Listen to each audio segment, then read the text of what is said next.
Well, Don, it began for me in 1963 when I was assigned to the Supreme Headquarters Allied Powers in Europe. I arrived in the summer of '63 and I was assigned to the Operations Division. I was further assigned to what we call SHOC, the War Room, the Supreme Headquarters Operations Center.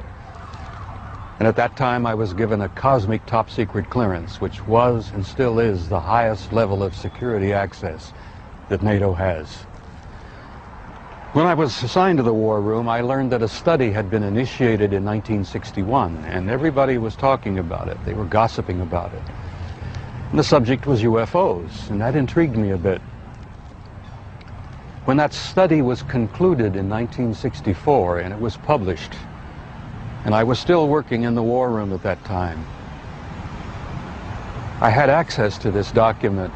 I had a chance to read it. And having been exposed to it, I must tell you honestly that my life has never ever quite been the same. Because I read first-hand reports, verifiable NATO military material that indicated that the UFOs were not only real, that they represented something far beyond anything I had ever imagined before. When the study was concluded in '64, they concluded that there were 4 different groups apparently coming and visiting us.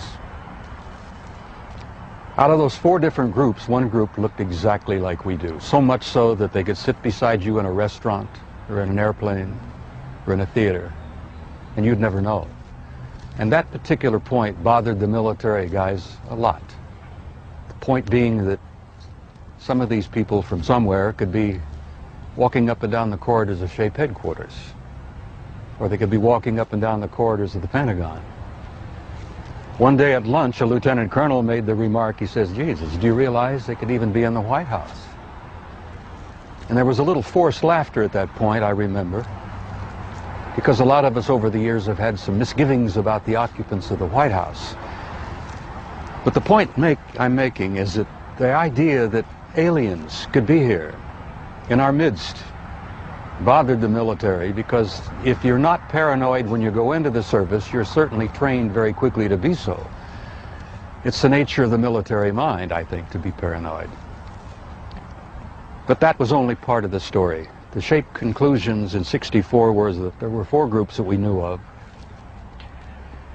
They were apparently interplanetary. Some very likely were interstellar.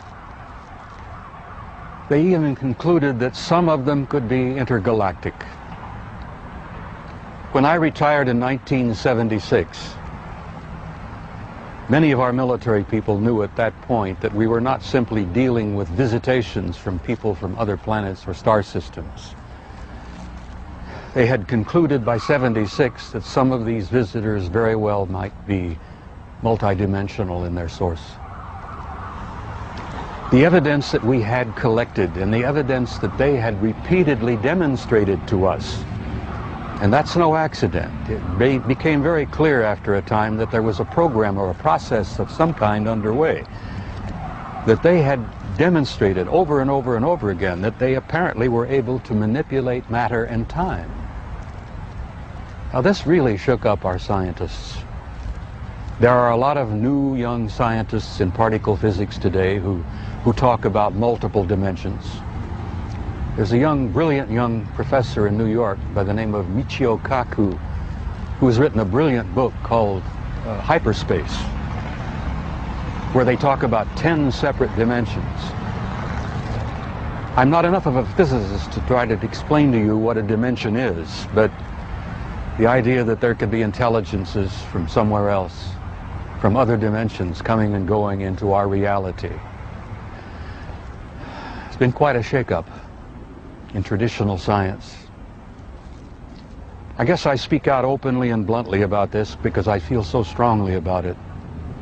I violate my security oath every time I speak about it. I do it intentionally and I do it on purpose, because I feel so strongly that the American people not only have a right to know the truth, but they have a need to know the truth. The truth, Don, apparently is simply this, that we're not alone, we've never been alone.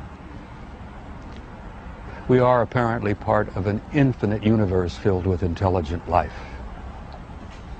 I find that exciting. It doesn't frighten me. The SHAPE study concluded in '64 that if they, whoever they were malevolent or hostile, that they could have taken this planet and cleaned it up and eliminated us, turned us into dog food or whatever, a long, long time ago.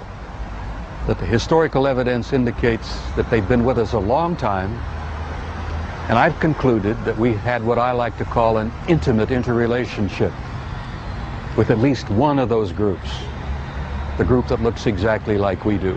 And that point is, I don't like the word alien. I don't think the term alien is appropriate at all here. I like to refer to them as family.